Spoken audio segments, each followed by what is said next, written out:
कुछ भी उनको वहाँ पे करने दो। विधानसभा के चुनाव में 1.5 लाख वोटों से अजित दादा बारामती से जीत जाएंगे। बारामती की जनता शून्य है। अजित दादा ने गए 30 साल में जो कुछ वहाँ पे तरक्की की है उनकी जानकारी सब लोग को है। लोकसभा के चुनाव में अलग अलग नैरेटिव सेट किए गए थे, पूरे देश में किए गए थे, राज्य में किए गए थे, राज्य के अलग अलग हिस्सों में किए गए थे, राज्य के अलग अलग विभाग के अलग अलग डिस्ट्रिक्ट में अलग अलग नैरेटिव सेट किया गया था। जैसे कि मेरी कॉन्स्टिट्यूंसी हो रायगढ़ की, रत्नागिरी की हो, यहाँ के मावल की हो, मुंबई की हो, एक अलग अलग नैरेटिव वहाँ पे सेट किए गए थे। हमने पूरी इसके बारे में मंथन किया है।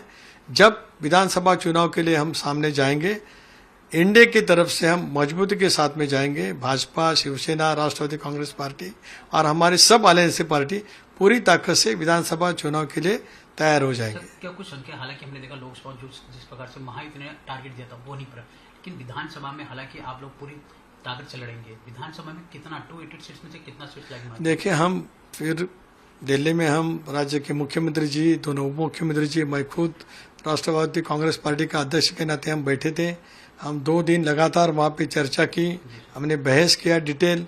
जो कुछ लोकसभा के चुनाव के रिजल्ट आ गए, अलग अलग विदर्भ में कुछ था, पश्चिम विदर्भ में था, मराठवाड़ा, उत्तर महाराष्ट्र, वेस्टर्न महाराष्ट्र, मुंबई, चाहे हमारा कोकण की बेल्ट में पूरी ताकत एनडीए को वहाँ पे मिल गई है। लेकिन वो और कैसी मजबूत करने की है, हमने उसके ऊपर डिस्कशन किया है।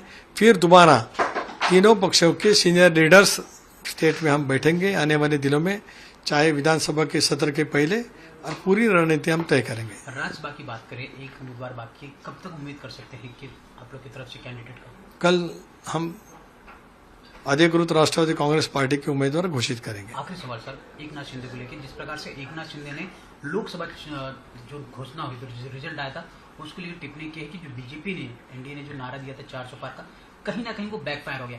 आपको क्या लगता है, ये बैकफायर था 400 पार का नारा? देखिए, मुख्यमंत्री जी एक बहुत सीजन पॉलिटिशियन है, राज्य के मुख्यमंत्री रह गए। जितनी जगह शिवसेना के चिन्ह पर उन्होंने लड़ाई, उसमें से 7 जगह उन्होंने चुन के लाई है, तो उनका एक्सपीरियंस, उनका अनुभव बहुत ज्यादा है।